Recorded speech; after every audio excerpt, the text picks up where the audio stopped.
ओम शांति। 24 जून 2026 आज की साकार मुरली रंगीन बड़े बड़े अक्षरों में पढ़ें, सुने और मंथन करें।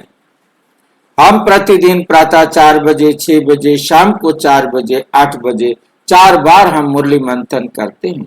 आप सभी भी इस मुरली मंथन में साथी व सहयोगी हो सकते हैं, जिसके लिए इसी वीडियो के डिस्क्रिप्शन बॉक्स में गूगल मीट का लिंक दिया हुआ है, जो रोजाना चारों समय के लिए एक ही रहता है।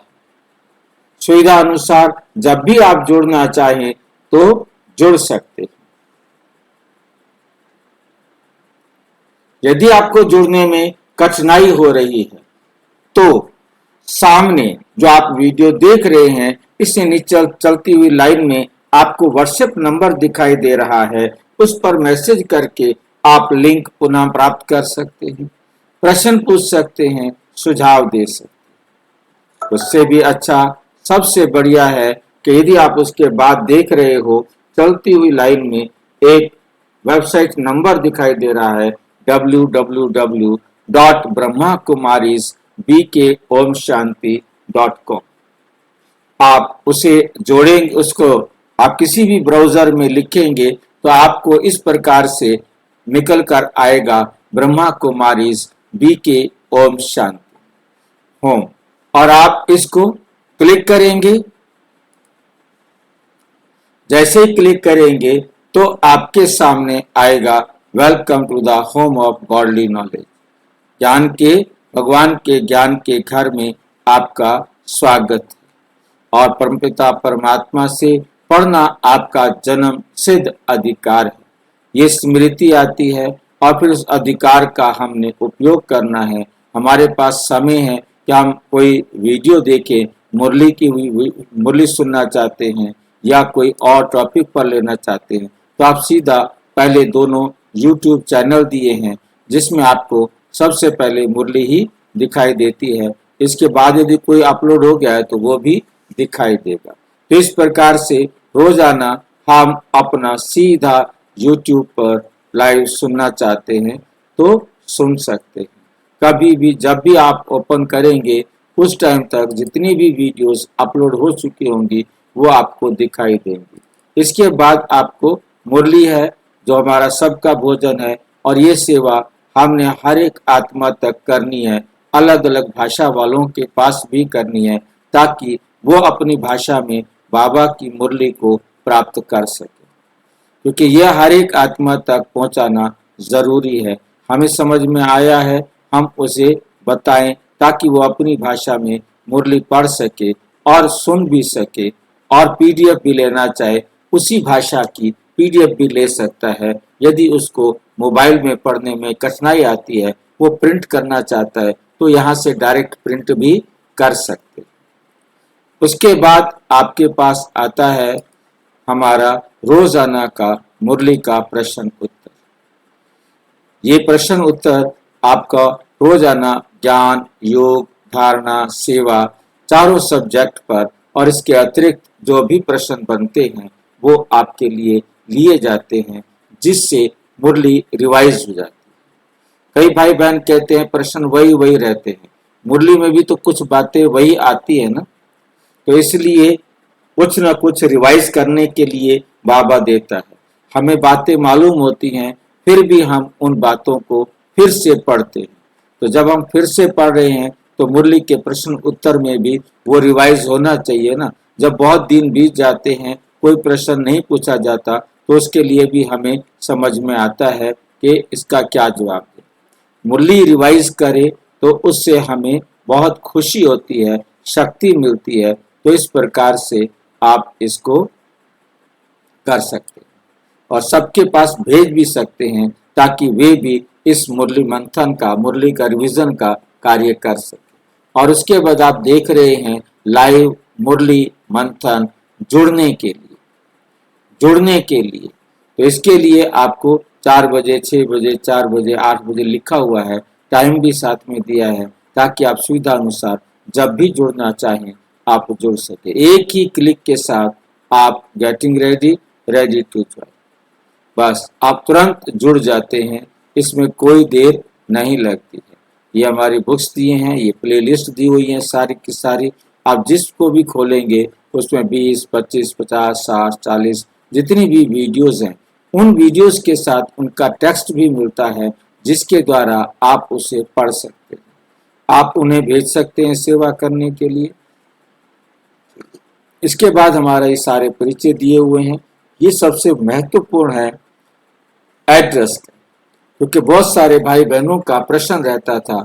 अब जो भी मेरे पास पूछता है मैं उसके पास ये भेज देता हूँ, जिसके आधार पर वो बहुत ही आसानी से, बहुत ही सुविधा से क्लिक करते ही अपना उसके सामने वही एड्रेस आ जाता है जो बिल्कुल उसके घर के आसपास होते हैं, जो नज़दीक हो वहाँ वो जा सकता है। इस प्रकार से इसका सेवा आप खुद इसका लाभ उठाएं और सब तक वो सेवा पहुंचाने का कार्य भी करें ताकि सभी इसका लाभ उठा सकें। अच्छा, ओम शांति। आज की मुरली का सार तो नहीं है, आज की मुरली का सार है इस कर्म क्षेत्र पर कर्म अनादि चीज है। इस कर्म क्षेत्र पर कर्म क्या है? अनादि चीज है। क्यों है अनादि चीज का कर्म? कर्म क्यों अनादि चीज है? कौन बताएंगे?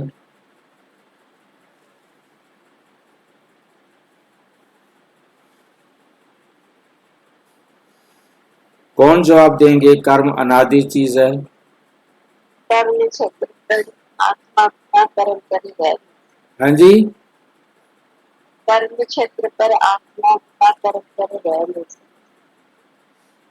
कर्म क्षेत्र पर आत्मा कर्म को संसार में आई है।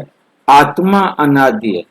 हर आत्मा के अंदर अनादि कर्म लिखे हुए। हमें बहुत अच्छी तरह से समझना है कि अनादि कर्म लिखे हुए, उन अनादि कर्मों के आधार पर ही सारा खेल बना हुआ, क्योंकि जो हमारे पार्ट है वो हम आत्माओं के अंदर अनादि रूप से लिखा हुआ। और जब हम आत्माएं शरीर छोड़ती हैं तो हमारे पार्ट आत्मा में लिखा हुआ है, जो उसका कल्प का पार्ट है वो बराबर होता जाता है। चाहे हमने पहली बार लगता है कि हम सतयुग से आए हैं, पहली बार कर रहे हैं, और सतयुग से परम धाम से आने के बाद हमारा वो एक्ट पहली बार नहीं होता। कौन सी बार, कितनी बार होता है वो? अनादि काल से ये चला आ रहा है, चलता रहता है। ऐसा क्यों? कोई मुझे बताएगा ऐसा क्यों है? जब एक कल्प में खत्म हो गया तो अगले कल्प में वो क्यों आता है?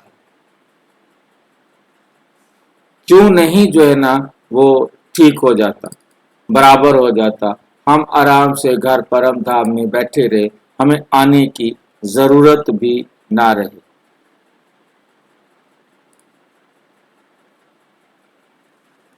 क्यों हमारा ये ड्रामा एक्यूरेट चलता रहता है?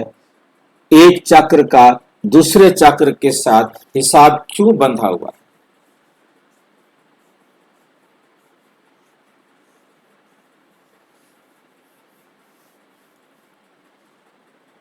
बहुत ध्यान से इस बात को समझना है जो आज की मुरली में, क्योंकि आज मम्मा डे है, मम्मा की ही मुरलियां हमारे सामने चलेंगी। तो मम्मा की मुरली में ये विशेषता रहती है कि टॉपिक एक लिया तो उस टॉपिक को बहुत अच्छी तरह स्पष्ट किया जाता है। हमें बहुत सारी बातें मालूम है, परंतु उन बातों को हमें जोड़ना है। जोड़ने के लिए क्या करना है कि सबसे पहली बात कि हम आत्मा अजर, अमर, अविनाशी, अनादि, प्रकृति अनादि है। आत्मा अनादि, प्रकृति अनादि, और कौन है अनादि? और कौन है अनादि? ड्रामा भाई, और कोई बताए? ड्रामा भाई, ड्रामा। नहीं, समय। समय। इन तीनों से मिलकर बना है ड्रामा। समय, प्रकृति और आत्मा। परमात्मा भी एक आत्मा। इन तीनों से मिलकर के बना हुआ है ये वर्ल्ड ड्रामा। ये बात हमें बहुत अच्छी तरह अपनी बुद्धि के अंदर बिठानी है। ये तीनों अनादि हैं तो वर्ल्ड ड्रामा भी अनादि है। इस वर्ल्ड ड्रामा के अंदर हर आत्मा, प्रकृति और समय एक्यूरेट होने के कारण ठीक 5000 साल बाद पुनः पुनः पुनः रिपीट होता है। ये पुनः पुनः पुनः क्यों रिपीट होता है? इन तीन बातों में इस बात का राज छुपा हुआ है। क्योंकि कर्म साइकिल ड्रामा के अंदर रिपीट होने वाला कि जिसके लिए हमें बहुत अच्छी तरह से समझना है, बहुत अच्छी तरह से समझना है, वो ये कि हर कर्म पिछले कर्म का बराबर होना और हर कर्म पिछली क्रिया को क्या करता है? कंप्लीट करता है और अगली क्रिया को चलाता है। पिछला जो एक्ट था वो क्या होता है? पूरा हुआ और अगली क्रिया के लिए तैयार। मैंने पिछला कर्म बराबर किया, आगे के लिए बना लिया। हर एक आत्मा पिछला बराबर कर रही है और अगला बना रही है। इसीलिए क्रिया की प्रतिक्रिया इक्वल टू द ऑपोजिट हमेशा रहती है।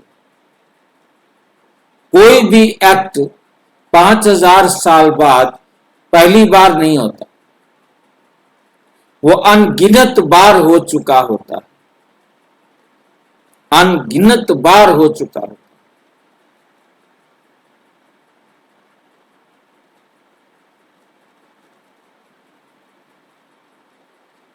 हर एक्ट जो हो रहा है ये अपने आप को स्थिर बुद्धि बनाने का सबसे बेस्ट फार्मूला है कि जो भी कर्म हो उस कर्म को देखो कि ये अनगिनत बार हो चुका, ये अनगिनत बार हो चुका और अनगिनत बार होगा, जिसके लिए शब्द है नथिंग न्यू। कुछ नया नहीं, कुछ भी हो, कुछ भी हो। कोई खुशी की बात है तो वो भी अनगिनत बार हो चुकी है, पहली बार नहीं हो रही। और कोई दुख की बात है, अनगिनत बार हो चुकी है, पहली बार नहीं हो रही।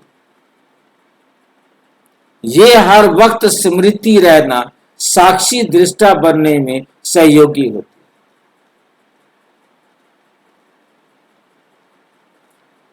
ये स्मृति रहना हर समय हमारे जीवन में संतुष्टता को लाने का आधार है।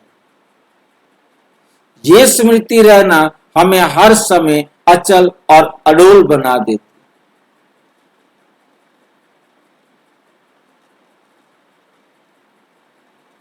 बहुत वंडरफुल बात है ये। हमें कभी भी कोई बात किसी भी कारण से हलचल में नहीं ला सकती। यही परमात्मा को स्मृति रहने के कारण परमात्मा हलचल में नहीं आता। यही कारण है कि परम आत्मा हलचल में नहीं आता,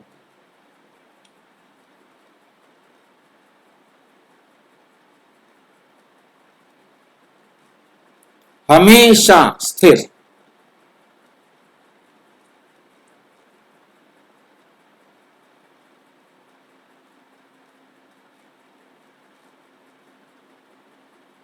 हम हलचल में आ जाते भाई जी। हम ये विस्मृति होने के कारण हम हलचल में आ जाते हैं।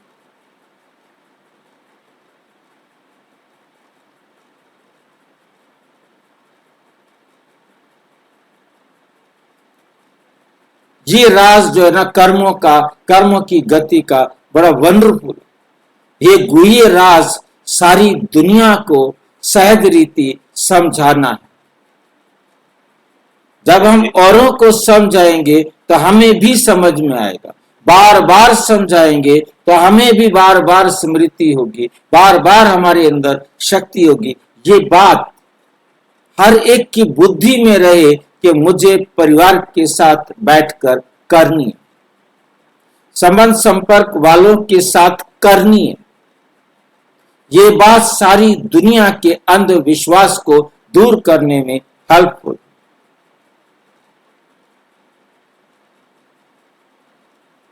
ये बात सर्व आत्माओं को संतुष्ट करने के लिए जरूरी है।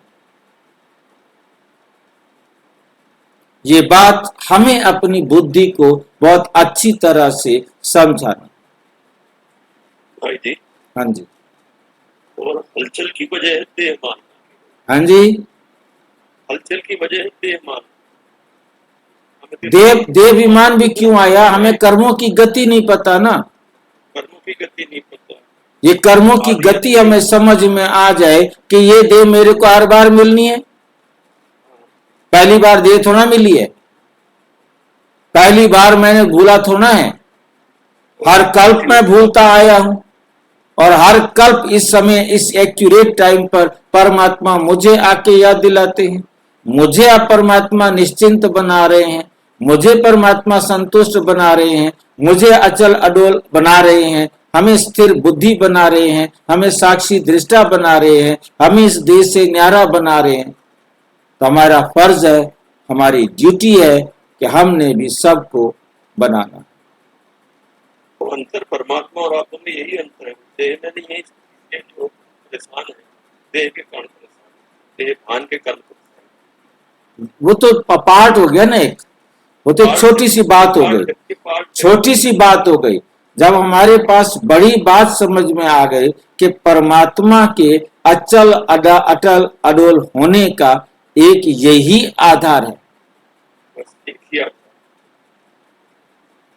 अब हम उस बीज को अपने अंदर धारण करें तो देह भान भी खत्म, देह अभिमान भी खत्म, ये सब कुछ खत्म। ये सब कुछ हमारे पास था, है और रहेगा। इसकी टेंशन क्यों?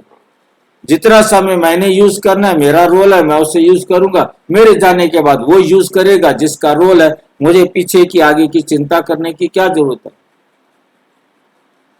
और एक कंटिन्यूअस इसका शुरुआत है ही नहीं। तो ये बात हमें बहुत अच्छी तरह अपनी बुद्धि में धारण करनी।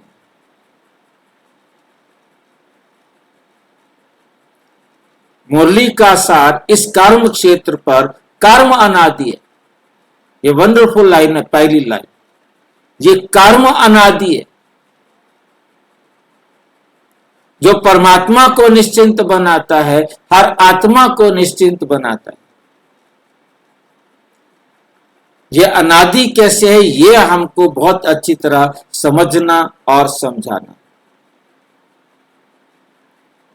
जो भी कर्म कर रहे हैं अनादि है।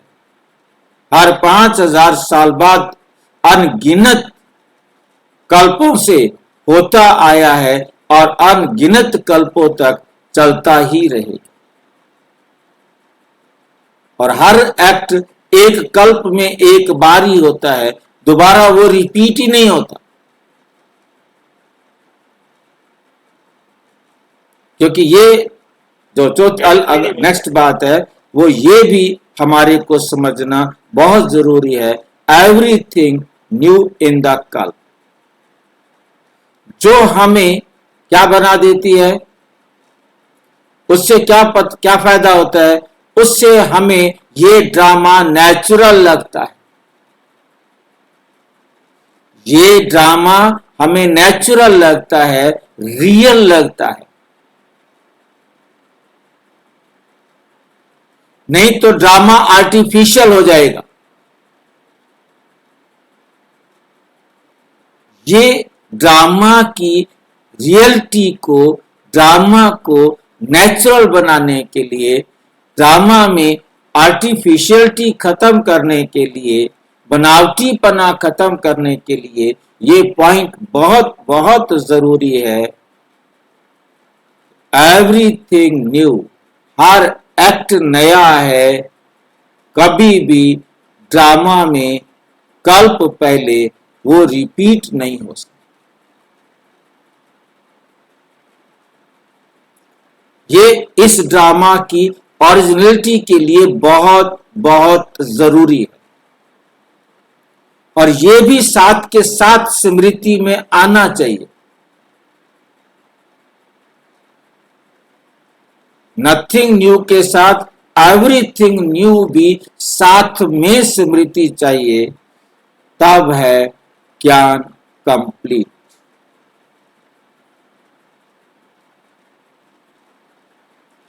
तुम्हें कर्म छोड़ना नहीं है।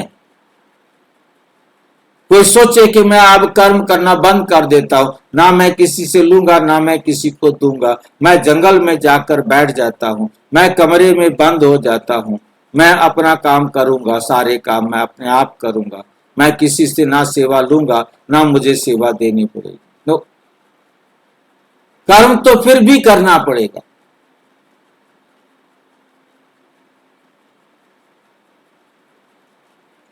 ये समझना भी तो भूल है कि भाई जी मैं कुछ नहीं करूंगा। हाँ जी, ये समझना भी तो भूल है कि कुछ नहीं करूंगा। हाँ, आप जो कुछ भी करेंगे उसके पीछे अनेक आत्माओं का पार्ट होगा। सबका अपना अपना पार्ट है, जो नहीं कर रहा उसका वो पार्ट है, हम नहीं समझ पा रहे। मतलब करना पड़ेगा, और वो कर रहा है, और कर रहा है तो अनेक आत्माओं के साथ उसका पार्ट है। मान लो कोई सोचे कि मेरे पास तो अरबों रुपया है, मुझे कमाने की जरूरत नहीं है, मैं अपना कमरे में बैठा बैठा सब कुछ मंगाता रहूंगा। ठीक है, आप पैसा दे रहे हो, उन लोगों का गुजारा चल रहा है, जो चीज जो आपके लिए सारी सुविधाएं आपके पास भेज रहे, आपको कुछ करना नहीं पड़ रहा। हाँ, पर ये कर्म है। हाँ जी, ये ब्रह्म है, ये कर्म है, ये भी कर्म है, ये भी कर्म है, उसका पार्ट। क्योंकि आपने पहले पैसे इकट्ठे करके रख लिए हैं उन आत्माओं का गुजारा चलाने के लिए, और उनको आप देते रहते हैं, वो आपको सुविधाएं देते रहते हैं। इसलिए मतलब ये कोई नहीं कह सकता कि मैं कर्म छोड़ दूं। कर्म आप छोड़ ही नहीं सकते। मान लीजिए कि आपके पास पैसे भी नहीं है, आप जंगल में चले गए हैं, आप जो कुछ मिलता है फल वगैरह खाते हैं, आप किसी से कोई मतलब नहीं रखते, परंतु आपका मतलब है पेड़ के साथ, प्रकृति के साथ आपका मतलब है। उन पेड़ों को किसी ना किसी ने लगाया था, चाहे वो नेचुरल लगे थे। आप अनेक प्रकार के जीव जंतुओं के संपर्क में आएंगे, आप खाएंगे और आप उनके लिए कर्म करने के निमित्त बनेंगे, उनकी जीविका का आधार बनेंगे, उनके भोजन का आधार बनेंगे। जब तक आप इस संसार में रहेंगे कर्म से परे नहीं हो सकते, क्योंकि आपका सांस लेना भी कर्म है, चलना भी कर्म है। आप चल रहे हैं, कितने जीव जंतुओं के ऊपर आपके पांव पड़ रहे हैं, उनको आप दुख या सुख दे रहे हैं, उन जीव जंतुओं के प्रति आपका सहयोग चल रहा है, चाहे आपका वो सहयोग है चाहे उनको दुख देने की बात। कार्मिक अकाउंट आपका मनुष्य आत्माओं के साथ नहीं है, पशु पक्षी जीव जंतुओं के साथ आपका जरूर है। तुम्हें कर्म छोड़ना नहीं है, लेकिन कर्म योगी बन। बहुत सार में, मुरली के सार में बहुत कुछ है, लेकिन कर्म योगी बनना है। परमात्म डायरेक्शन पर हर बात को समझते हुए, हर बात को समझते हुए आपने कर्म करना। किसके क्या किससे समझना है? परमात्मा। परमात्मा की डायरेक्शन को समझकर आपने हर कर्म को कर रहे हैं। ये सारी जो अभी तक हमने चर्चा की है, ये सारा ज्ञान हमारी बुद्धि में है, तो हम कर्म योगी। अब हम कोई भी कर्म वो नहीं कर सकते जिसके कारण किसी भी आत्मा को दुख पहुंचे, क्योंकि मैंने दुख दिया तो परमानेंट लिख दिया जाएगा।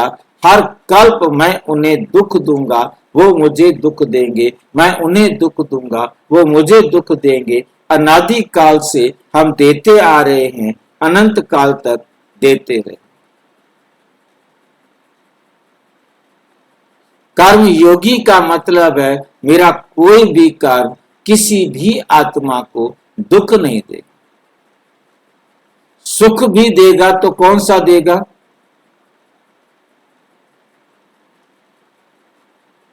रूहानी। हम यदि किसी को जिस्मानी सुख भी दे रहे हैं तो भी हम कर्म योगी नहीं।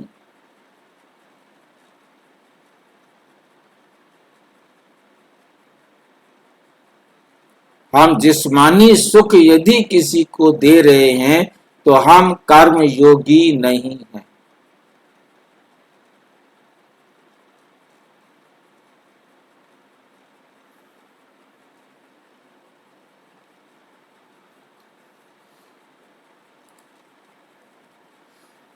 जगदम्बा मां की स्मृति दिवस पर सुनाने के लिए उनके द्वारा उचारे हुए मधुर महावाक्य। ये सृष्टि कर्म का खेत है, जहां कर के मनुष्य आत्मा अपना अपना पार्ट प्ले कर रही है। इसमें परमात्मा का भी पार्ट है, लेकिन वे आत्माओं के सदृश जन्म मरण में नहीं आते। आत्माओं के सदृश उनके कर्म का खाता उल्टा नहीं बनता।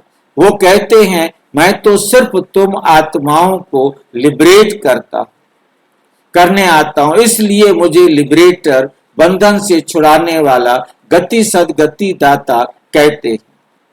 आत्मा पर माया का जो बंधन चढ़ा है उसे उतार कर प्योर बनाते हैं और कहते हैं कि मेरा काम है आत्माओं को सर्व बंधनों से छुड़ा करके वापस ले जाना। तो सृष्टि के जो अनादि नियम और कायदे हैं उन्हें भी समझना है। फिर इस मनुष्य सृष्टि की वृद्धि किस तरह से होती है। फिर वे टाइम भी आता है जब ये काम होता है। ऐसे नहीं कि बढ़ती है तो बढ़ती ही जाती है, नहीं, कम भी होती है। तो सृष्टि में हर चीज का नियम है, अपने शरीर का भी नियम है। पहले बाल, फिर किशोर, फिर युवा, फिर वृद्ध। तो वृद्ध भी जल्दी नहीं, वृद्ध होते होते जड़ी भूत हो जाते हैं।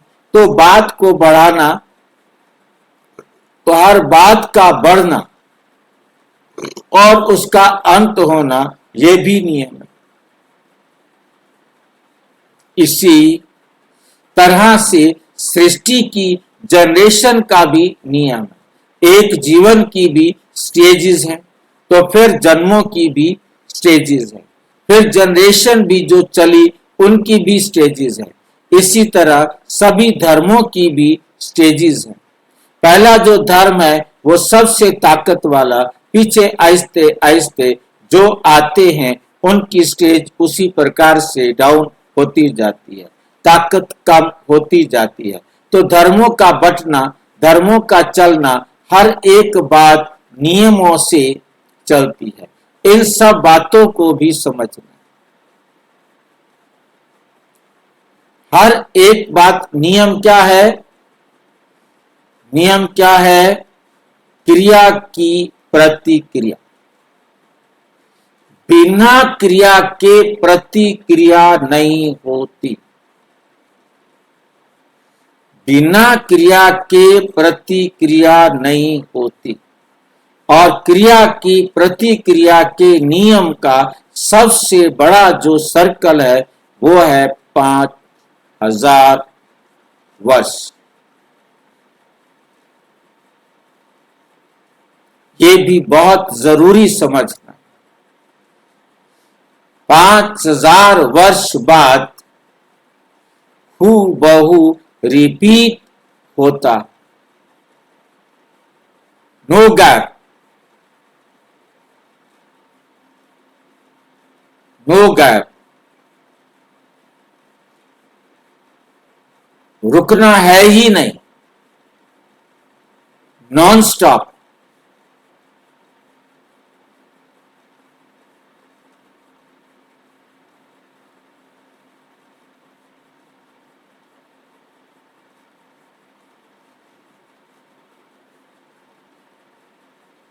ड्रामा एक सेकंड के लिए भी नहीं रुक सकता।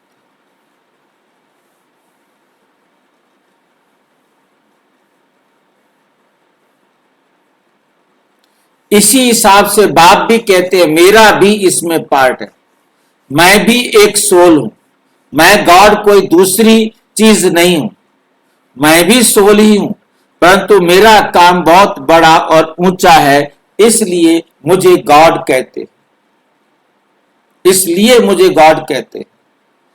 जैसी तुम आत्मा हो मैं भी वैसा ही हूं, जैसे आपका बच्चा है वो भी मनुष्य है तो आप भी तो मनुष्य, उसमें तो कोई फर्क नहीं है ना। मैं भी आत्मा हूं, आत्मा आत्मा में कोई फर्क नहीं, लेकिन कर्तव्य में बहुत भारी फर्क। इसलिए कहते हैं मेरा जो कर्तव्य है वो सबसे भिन्न है। मैं कोई हद के एक धर्म का स्थापक नहीं हूं, मैं तो दुनिया का क्रिएटर हूं, वो हो गए धर्म के क्रिएटर। वो आकर अपने धर्म की रचना करते हैं और मैं सारे ड्रामा का क्रिएटर, मैं आकर सारे ड्रामा का राज सर्व आत्माओं को समझाता हूं, परंतु हर आत्माएं अपने पार्ट अनुसार उतना समझते हैं जितना वो हर कल्प समझते आए।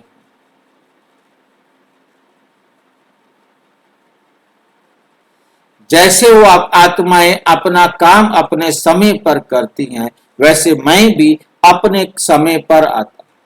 कोई भी आत्मा मैं यहां देखता हूं, आत्मा तो क्या, कोई भी दुनिया के किसी भी पदार्थ का एटम, और उस एटम का भी नैनो एटम अपना पार्ट एक्यूरेट बजाता, जबकि वो पराधीन है, जिसको कहते हैं ड्रामा अनुसार। वो अपने समय पर वहां पहुंचता है, चाहे वो पवन के द्वारा पहुंचे, चाहे वो पानी के द्वारा पहुंचे, चाहे किसी पशु पक्षी जीव जंतु मनुष्य किसी भी साधन के द्वारा उसने जिस समय जहां पहुंचना है वो वहां पहुंचेगा।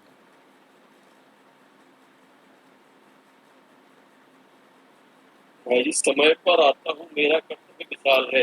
हाँ जी, समय पर आता हूँ मेरा कर्तव्य विशाल है, मेरा कर्तव्य महान है। ये तो सबके कर्तव्य तो सबके अलग अलग है ना, सबके विशाल है, सबके महान है।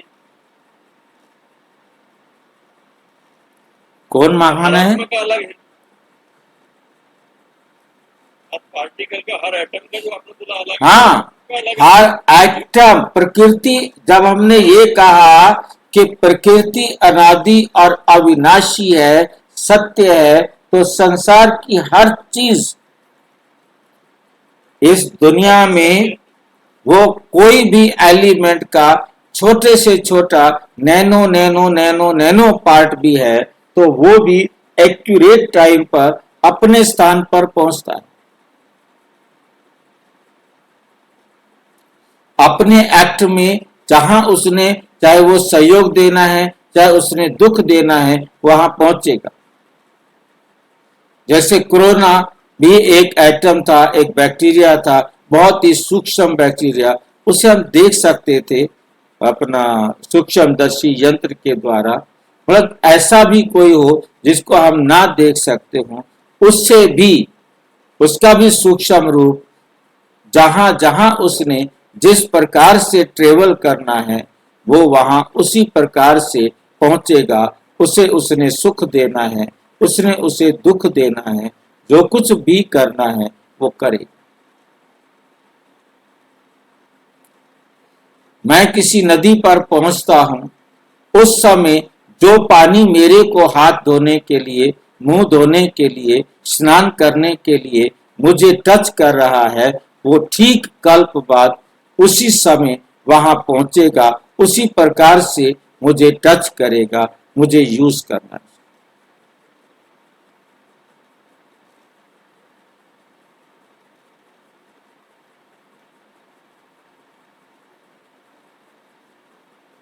वो सब कुछ, वहां की नेचर, वहां की चीजें एक्यूरेट होंगी।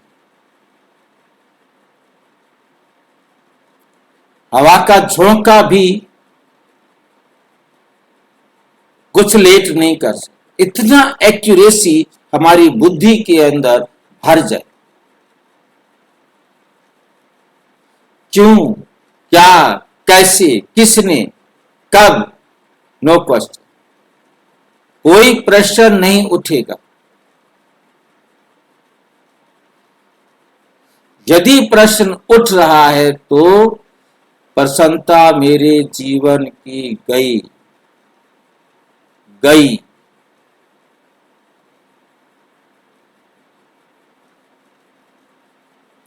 मेरा कर्तव्य विशाल, मेरा कर्तव्य महान और सबसे निराला है, इसलिए कहते हैं तेरे काम निराले।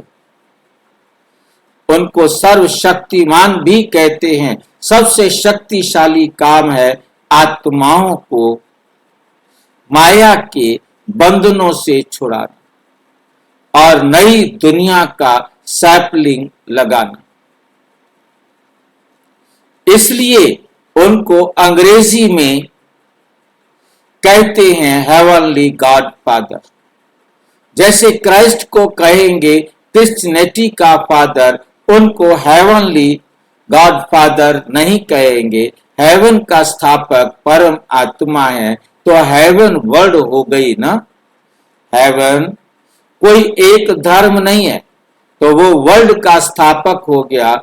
उस वर्ल्ड में एक धर्म, एक राज्य, एक भाषा, तत्व आदि सब चेंज हो जाएंगे। इसलिए उनको कहते हैं हेवनली गॉड फादर, क्योंकि परमात्मा आकर गाइड करते हैं, इस समय आकर केवल सत्य बताते हैं। और जिनको जो कुछ भी, हालांकि परमात्मा आकर पार्ट अपना चेंज नहीं कर सकता, परंतु परमात्मा को पार्ट एक्यूरेट बजाना पड़ता है। वो केवल हमें स्मृति दिलाते हैं, तो हमारे एक्ट चेंज हो जाते हैं, जिसके कारण हम अपनी समाप्ति की तरफ पहुंचते हैं और समाप्ति के बाद रीस्टार्ट ऑटोमेटिक हो जाता है। केवल इस समाप्ति में हमें सारे राज को समझाते हैं, जिसके कारण हम स्थिर बुद्धि, अचल, अडोल, शांत, संतुष्ट हो जाते हैं। हमें समझ में आ जाता है सारा कल्प हमारे साथ न्याय होता आया है, फिर क्यों दुखी। अब हमारा अकाउंट बराबर हो रहा है, अब हम सबको वो दें जो हमको चाहिए, जिसके कारण हमारे एक्ट श्रेष्ठ होते हैं और श्रेष्ठ दुनिया का आरंभ होता है। हम दाता बन जाते हैं, देवता बन जाते हैं, जिसके कारण नया कल्प शुरू होता है।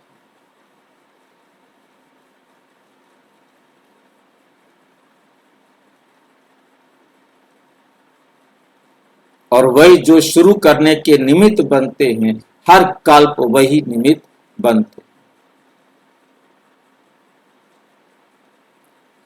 हेवनली गॉड फादर, दूसरा गॉड इज ट्रुथ कहते हैं। तो ट्रुथ क्या चीज है, किसमें ट्रुथ है, ये भी समझने की बात है, ये भी समझने की बात है। कई समझते हैं कि जो सच बोलता है वही गॉड है। गॉड कोई और चीज नहीं है, बस सच बोलना। God is truth. परमात्मा ही एक है जो हमें सत्य बताता है। तो बोलता भी होगा, परंतु कैसे बोलता होगा, इसलिए उन्होंने कोई देहधारी बना दिया।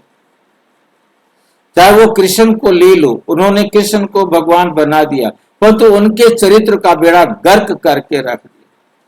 उसको भी झूठ बुलवा दिया, उसको भी चालाकी करवा दी, उसको भी धोखा देने वाला बना दिया, उसको भी स्वार्थी बना दिया, उसको भी एक हद में लाके खड़ा कर दिया, मेरा ये। उसके द्वारा कह दिया कि पहाड़ों में मतलब जो है ना, जो क्या बोलते हैं सबसे ऊंचा पर्वत है वो मैं हूं, घोड़ों में उत्सर्वा मैं हूं, हाथियों में रावत हाथी मैं हूं। अरे बाकी हाथी कौन है फिर?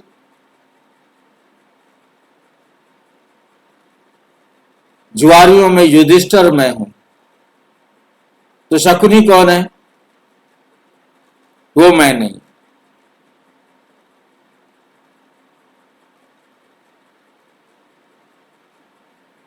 अर्जुन मैं हूं, तो अर्जुन भी बन गया, युधिष्ठिर भी बन गया, सारे तू ही बन जा अच्छे अच्छे।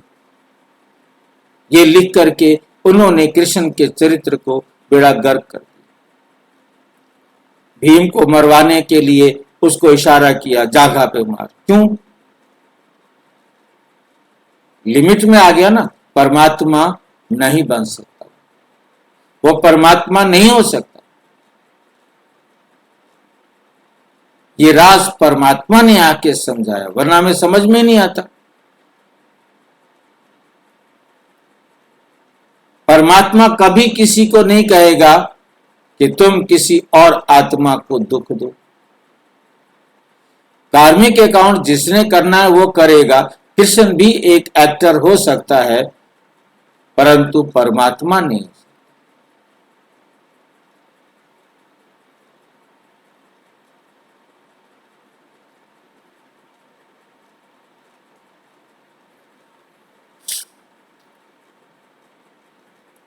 मैं अभी देख रहा था, जिसने महाभारत में कृष्ण का रोल किया, अब वो इतना बुरा हो गया है, इतना बुरा हो गया है कि उसको देखकर कोई समझ नहीं सकता। शरीर ऐसे नुचड़ गया है कि ये कृष्ण था।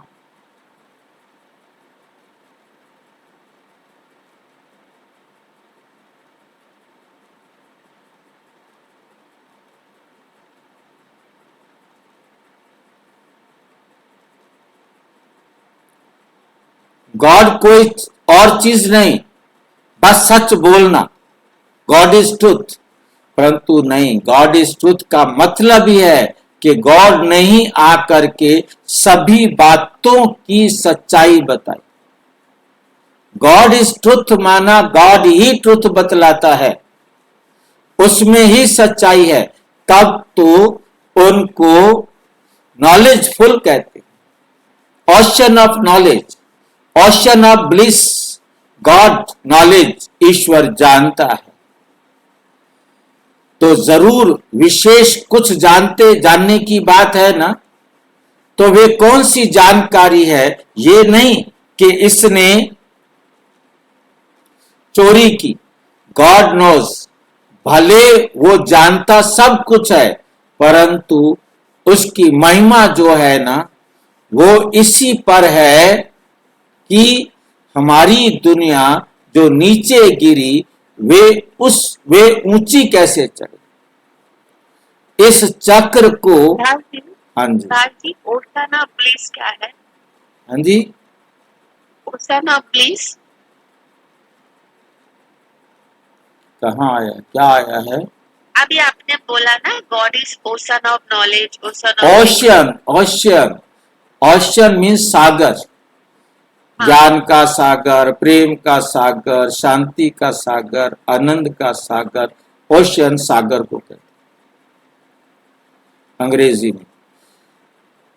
भले वे जानता सब कुछ है, परंतु उसकी महिमा जो है ना, वे इसी पर है कि हमारी दुनिया जो नीचे गिरी है वो ऊंची कैसे चढ़े। परमात्मा का काम है गिरती दुनिया को अपलिफ्ट करने का, ट्रिगर करना। ये लाइन बहुत बहुत जरूरी है, जो मेरे को याद आता है जब ये बात आती है कि न्यूटन ने जब ये क्रिया और प्रतिक्रिया का लॉ दिया, उस थीसिस में ये नोट दिया हुआ है। उस थीसिस को जो साइंटिस्ट का ग्रुप स्टडी कर रहा था, उन्होंने क्वेश्चन एराइज किया कि आपका ये फार्मूला ठीक है, परंतु आखिर पहली बार किसने इसको चलाया? Who is the first mover? वो लाइन है, who is the first mover. किसी ने तो आखिर जिस दुनिया को चलाया है ना, किसने चलाया? और उनको कुछ समझ में नहीं आया। ना न्यूटन के पास जवाब था, ना उनके पास जवाब था कि किसको कहा जाए कि who is the first mover, और उन्होंने नीचे नोट दिया कि God is the first mover.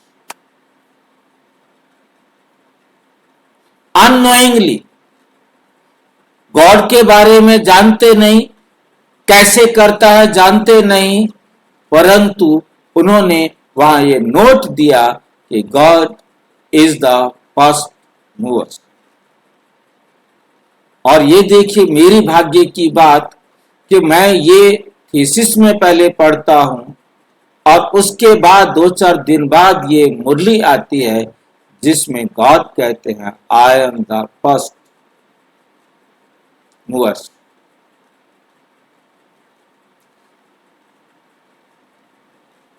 मैं आकर सारी दुनिया की गिरती अवस्था को अपलिफ्ट करने का मार्गदर्शन करता।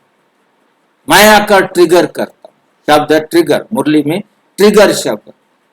मैं ट्रिगर करता। जैसे स्विच डाउन की तरफ जा रहा था, मैंने उसे अपलिफ्ट की तरफ कर दिया, शिफ्ट कर दिया। परमात्मा आकर रिवर्स गियर लगा देते। जैसा चलता आ रहा था उसको रिवर्स स्विच लगा देते हैं।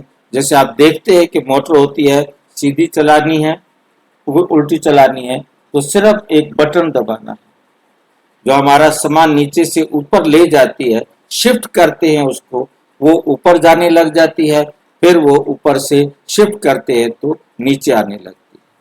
Shift, only shift. और शिफ्ट में नो टाइम, शिफ्ट में कोई टाइम नहीं लगता। परमात्मा शिफ्ट करते हैं अपलिफ्ट की तरफ, और जब वो ऊपर टॉप पर पहुंच जाती है तो ऑटोमेटिक शिफ्ट होता है कि ऊपर से आत्माएं नीचे आना शुरू। बस फिर गिरते आओ धीरे धीरे धीरे धीरे धीरे धीरे। जिसको बाबा ने एक खिलौने में दिया, क्योंकि जो चीज अवेलेबल होती है उसी का एग्जाम्पल दिया जाता है। आप में से किसी ने देखा होगा एक तार के ऊपर बंदर लटका होता है, वो धीरे धीरे धीरे धीरे नीचे आ जाता है।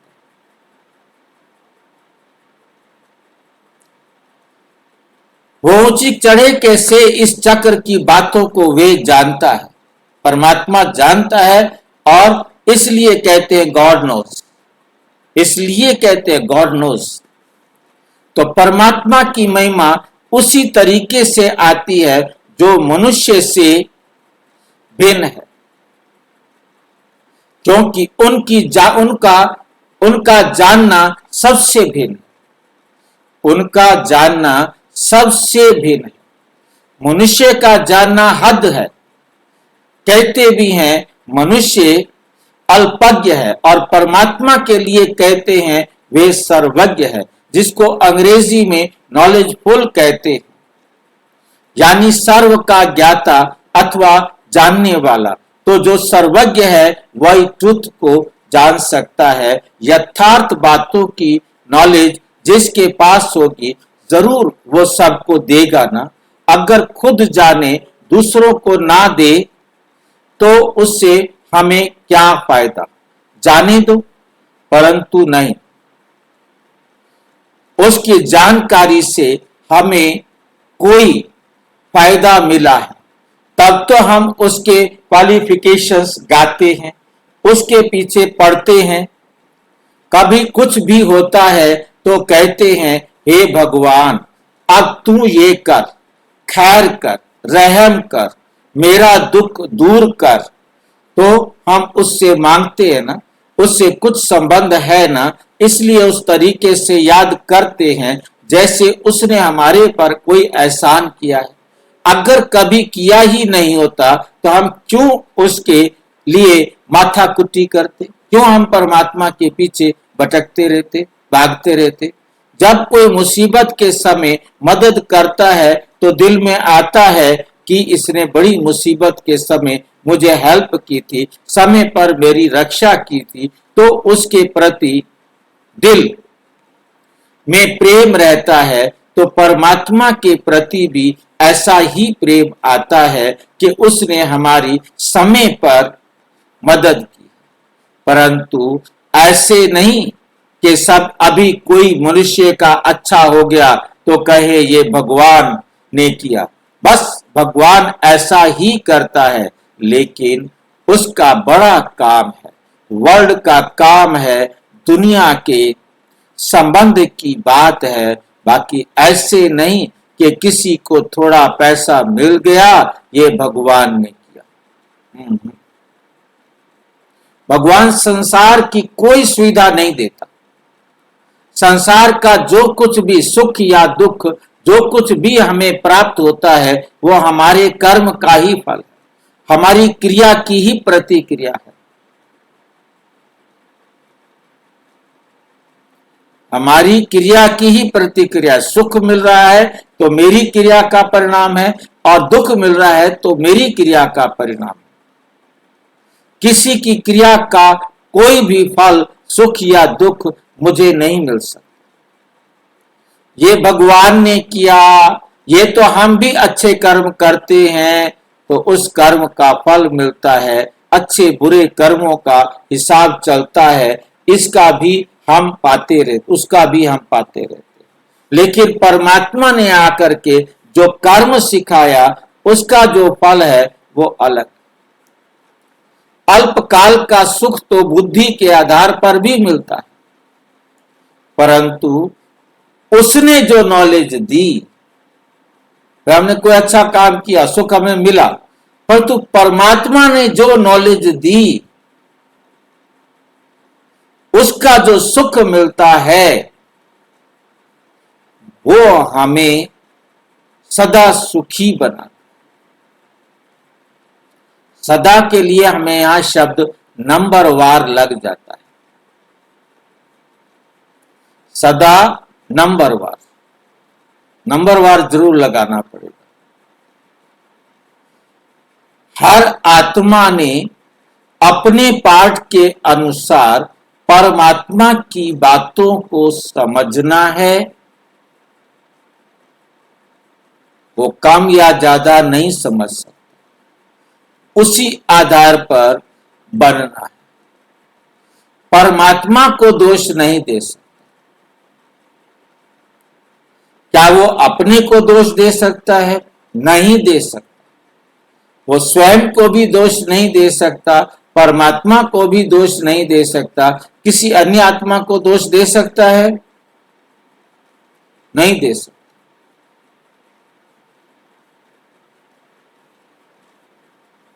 भाई जी, हाँ जी, भाई जी, हाँ जी, बोलो।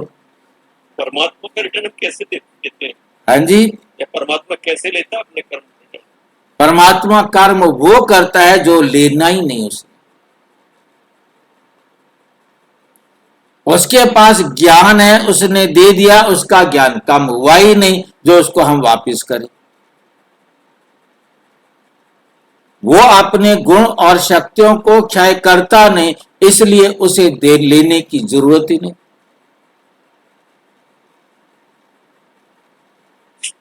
तभी तो वो सर्व का प्यारा है। दिया ना, पर उसने भले क्षय नहीं होता, उसके पास ऐसा नम्रत होता है कि कंटिन्यूस। हाँ जी, उसके पास खत्म नहीं होता, उसके पास ऐसा होता है। उसको क्या, जब उसको स्पेस बने तो उसको लेगा ना, तो आदमी अकाउंट के हिसाब से तो हम उसको रिटर्न नहीं कर पाते ना। तभी तो उसे पूर्ण कहा जाता है, कंप्लीट है वो, नॉलेजफुल, फुल है वो, उसको कुछ जाने की जगह है ही नहीं। उसको घुसने की जगह खाली नहीं किया ना। ये बड़ा जब सिस्टम है, उसने अपना अलग सिस्टम बना दिया, हमारा बना दिया। देखो ना, वंडरफुल बात है ना। अब जैसे आप दुनिया में भी कोई खाली नहीं है। आप यदि किसी को ज्ञान देना चाहते हो तो आपको उसके अंदर स्पेस बनाना होगा, तब आपसे ज्ञान सुनेगा।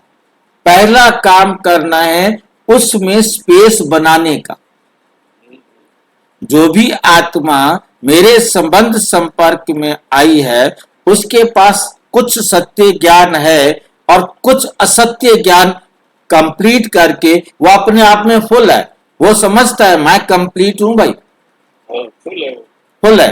अब उससे क्वेश्चन पूछकर उसकी सफाई करो। उसमें स्पेस बनाना पड़ता है। जब वो कहे कि इसका आंसर मेरे पास नहीं है, आप बताओ, हाँ, फिर डाल दो आप। अब आप डाल सकते हो, क्योंकि स्पेस बन गया ना। स्पेस बनाने का फार्मूला बाबा ने हमें दिया हुआ है कि कोई भी आपसे मिले, आस्क द क्वेश्चंस। जितने क्वेश्चन पूछेंगे उसके पास जितने उत्तर नहीं होंगे, अब उसके अंदर स्पेस बन गया। अब वो आपसे सुनेगा, अब आप उसको भर सकते।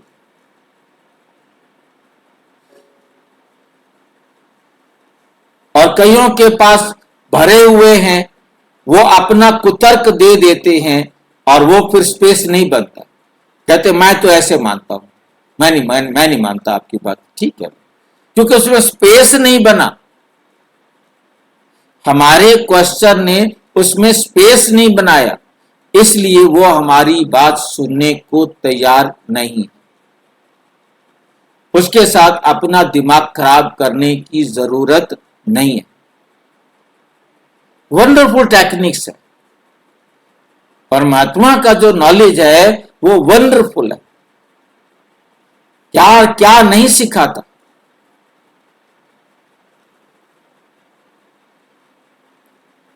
तो परमात्मा का काम भिन्न हो गया ना। इसलिए कहते हैं कि मैं ही आकर के कर्म की जो यथार्थ नॉलेज है वो मैं सिखाता हूं।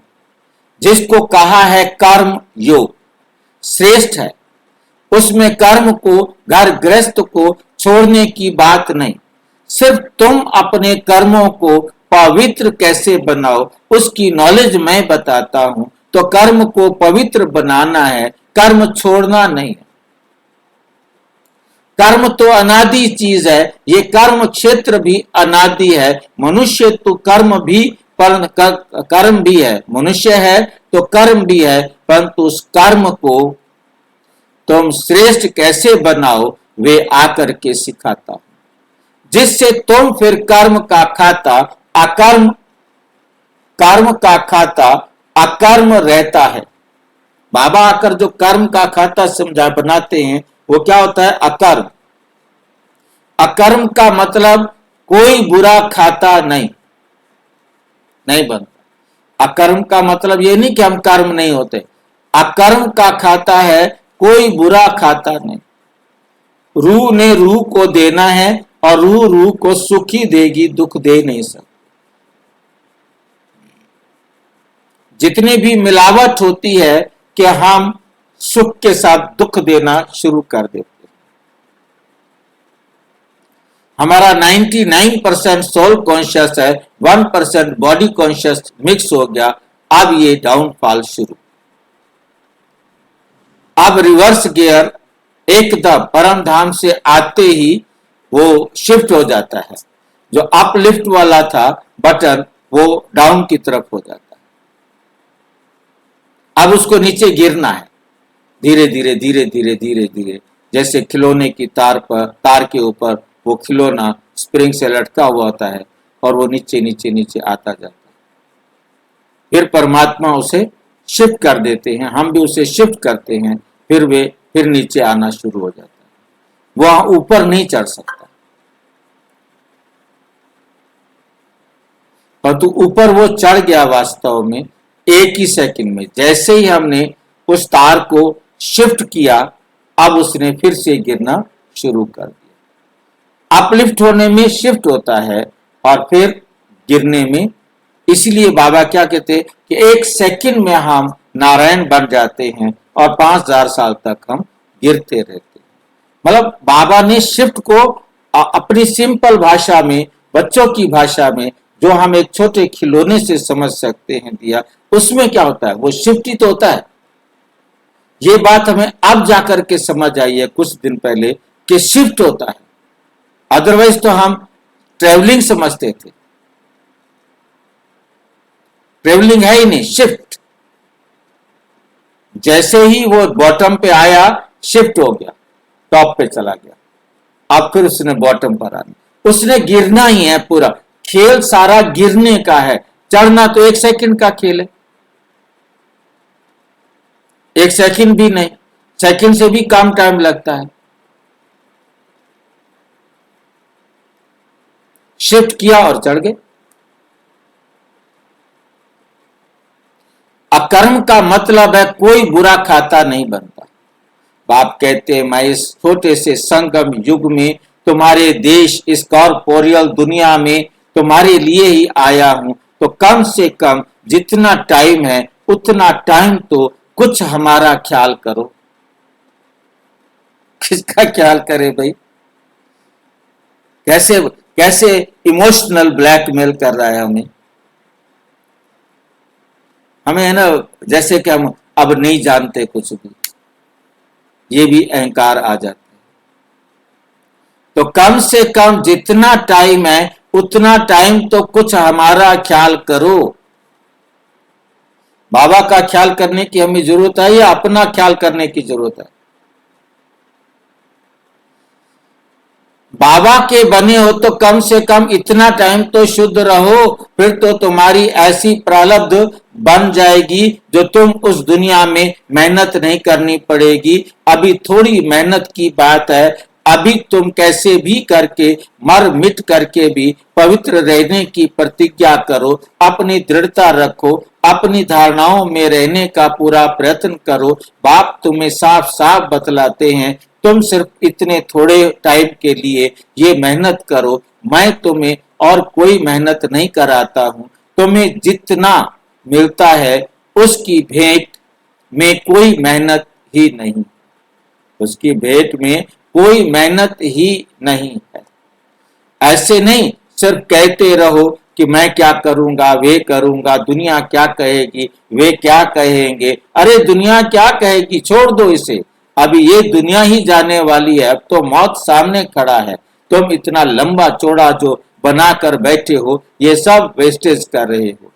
अभी बाप कहते हैं उस वेस्टेज को बचाओ। इस शरीर निर्वाह के लिए जितना चाहिए उतना भले करो, जितना तुम्हारा क्रिएशन के साथ हिसाब किताब है उतना करो। मैं कहां संभालूंगा, इसे तुमको ही संभालना है। जो जरूरी है वे तो तुमको फ्री करता हूं, लेकिन अभी ये जो एक्स्ट्रा रच रहे हो उसके लिए मना करता हूं, क्योंकि अभी वे तो गिरना ही है। क्यों अपना फालतू समय गंवा रहे हो? इन फालतू के झंझटों से तुम दुखी हुए हो, उन झंझटों से तुम कैसे छूटो वही तो तुम्हें बतलाता हूं। फिर भी बैठ करके अनेक बहाने लगाना, ये कहना कि कहने कहां की रीत है, ये कहां की रीत है। फिर बाप भी कहते हैं कि दुख लेना अभी अगर मुझे सीधी अंगुली नहीं देते हो, हाथ नहीं देते हो, तो फिर मैं ऐसे नाक पकड़ के ले चलूंगा। नाक पकड़ेगा तो फिर दम घुटेगा, फिर दुख होगा, सजाएं खानी पड़ेंगी, सजाएं खानी पड़ेंगी। इसलिए कहते हैं अभी हाथ में हाथ देकर सीधा चलने का टाइम आ गया। अगर सीधी तरफ से नहीं चलेंगे तो फिर मेरे हाथ में तुम्हारा नाक भी तो आएगा। फिर देख लेना, फिर उस समय कुछ नहीं हो सकेगा, ना कुछ कर सकेंगे। इसलिए बाप कहते हैं बच्चे अब तुम मेरे हो करके, मेरे पास आकर के मेरी बातों को सुन करके अगर फिर भी कुछ नहीं किया, समझ रहे हैं बात को, मेरी बातें सुन करके अगर कुछ भी नहीं किया तो उनके लिए बहुत कड़ी सजाएं हैं। इसलिए जिन विचारों को पता नहीं उसकी तो बात ही अलग है।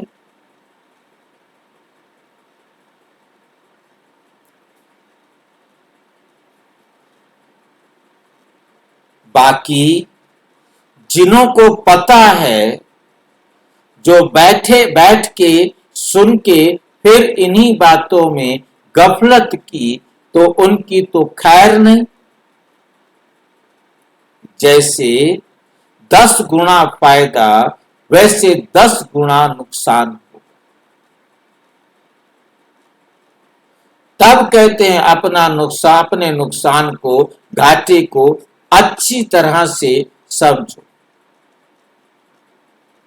अच्छी तरह से कुछ तो अपनी बुद्धि खोलो, तभी बाप से बुद्धि योग लगाएंगे तो ताकत मिलेगी।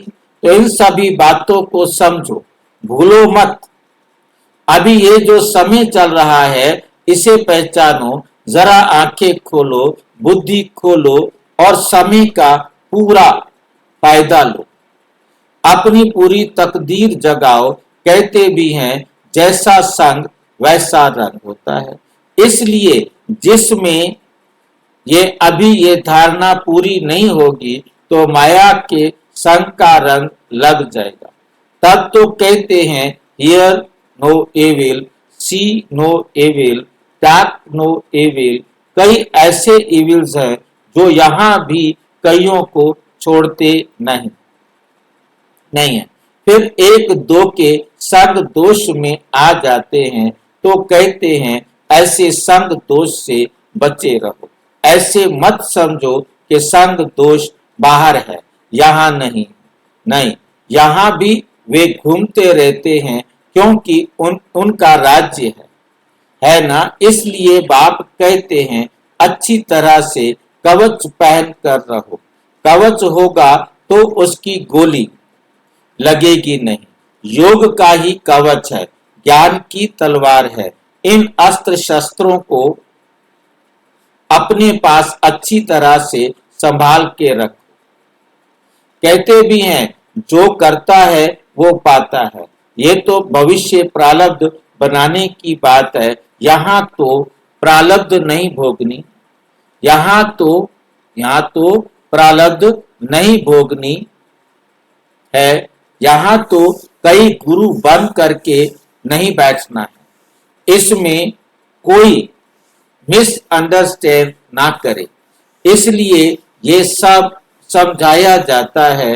तो ये सब बातें ध्यान में रख करके अपने को सेफ रखना है। कोई खर्चे आदि की बात नहीं होनी चाहिए। अभी ये सब खर्चा दूसरों के कल्याण अर्थ ही यूज करना है। एक एक पाई भी सब उसी कार्य में लगाना है। अच्छा, ऐसे बाप दादा और माँ बाप के मीठे मीठे बहुत अच्छे खबरदार रहने वाले बच्चों को के प्रति याद प्यार और गुड मॉर्निंग। अच्छा, मीठे मीठे प्रश्न। मम्मा, हम चलते फिरते योग की ऊंची अवस्था में कैसे स्थित हो सकते हैं? प्रश्न है, मम्मा, हम चलते फिरते योग की ऊंची अवस्था में कैसे स्थित हो सकते हैं? वास्तव में अपनी यह लाइफ नेचुरल योग की हो जानी चाहिए, क्योंकि योग है निश्चय। तो हर दम निश्चय को कायम रख प्रैक्टिकल वे स्वरूप बन जाना है। निश्चय रूप बन कर्म इंद्रियों से कर्म करो। भल स्थूल कर्म इंद्रियां कोई भी कार्य करती रहे, मगर खुद को उस ही सुख स्वरूप अवस्था में लवलीन रहना है। आपका चेहरा सदा सुख स्वरूप रमणीक दिखाई दे, कोई भी अशुद्ध संकल्प विकल्प ना रहे, ईश्वरीय आनंद में आंतरिक मगन अवस्था में रहो, तो फिर कोई भी अशुद्ध संकल्प विकल्प की उत्पत्ति नहीं होगी। शुद्ध प्योर धरनी में जो भी संकल्प उत्पन्न होगा वे लोक संग्रह प्रति अथवा अपनी उन्नति प्रति होगा। ये अति मीठी सुंदर अवस्था है जो समय पर मदद करती है ऐसे ईश्वरीय अलौकिक मीठी प्योर लाइफ बनाने का अब ही गोल्डन चांस है। तुम्हें मिला हुआ है, तो ऐसी अवस्था बनाने के लिए थोड़ी मेहनत करो। जब हम योग में बैठते हैं तो अंदर में मंत्र पूजा जाप आदि कुछ भी नहीं करते। जैसे भक्ति मार्ग में कोई अंदर ही अंदर प्रार्थना करते हैं, माला जपते हैं, मूर्ति को सामने रख फूल चढ़ाते हैं। वे सब कुछ अंदर ही अंदर करते हैं, जिसको मनसा पूजा कहेंगे। लेकिन हमारे योग में हम सिर्फ अपने स्व स्वरूप में स्थित हो सुख स्वरूप बन जाते हैं। अपने मन सहित सभी कर्म इंद्रियों को कंट्रोल कर एकाग्र चित्त पर ईश्वरीय सुख स्वरूप हो जाते हैं। इसलिए योग का टाइम पर्सनल मुकर्रर है, जहां एक टाइम पर बैठकर अभ्यास करते हैं। सिर्फ व्यक्त बातों से नाता तोड़कर अव्यक्त संबंध में से नाता जोड़ते हैं, तो ये सहज हो जाएगा। अच्छा, ओम शांति। वरदान है, बाप दादा के साथ द्वारा माया को दूर से ही मूर्छित करने वाले माया जीत जगत जीत भाव। जैसे बाप के स्नेही बने हो, ऐसे बाप को साथी बनाओ, तो माया दूर से ही मूर्छित हो जाएगी। शुरू का जो वायदा है, तुम्ही से खाऊं, तुम्ही से बैठूं, तुम्ही से रूह को रिझाऊं, इसी वायदे प्रमाण सारी दिनचर्या में हर कार्य बाप के साथ करो, तो माया डिस्टर्ब कर नहीं सकती, उसका डिस्ट्रक्शन हो जाएगा। तो साथी को सदा साथ रखो। साथ की शक्ति से व मिलन से मगन रहने से माया जीत जगत जीत बन जाएंगे। स्लोगन, अपनी ऊंची वृत्ति से प्रवृत्ति की परिस्थितियों को चेंज करो। वृत्ति से प्रवृत्ति की परिस्थितियों को चेंज करो। ये अव्यक्त इशारे सदा हर्षित रहने के लिए अपनी नेचर को सरल बनाओ, सहनशील बनो। सरल बनाओ, सहनशील बनो। अव्यक्त स्थिति रूपी दर्पण को साफ और स्पष्ट करने के लिए सरलता, श्रेष्ठता और सहनशीलता, इन तीन बातों पर ध्यान दो। अगर तीनों में से एक भी बात की कमी है तो दर्पण पर भी कमी का दाग दिखाई पड़ेगा।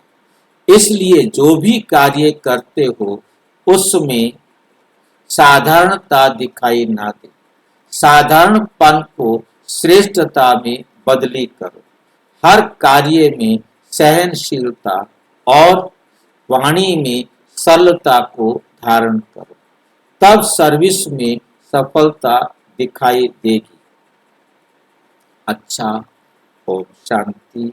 और विस्तार से जानने के लिए प्रजापिता ब्रह्मा कुमारी ईश्वरीय विश्वविद्यालय के किसी भी सेवा केंद्र पर संपर्क करें और यदि कोई प्रश्न है तो 9213106986 पर केवल टेलीग्राम करें। 9650692270 पर केवल व्हाट्सएप करें, फोन नहीं। ओम शांति।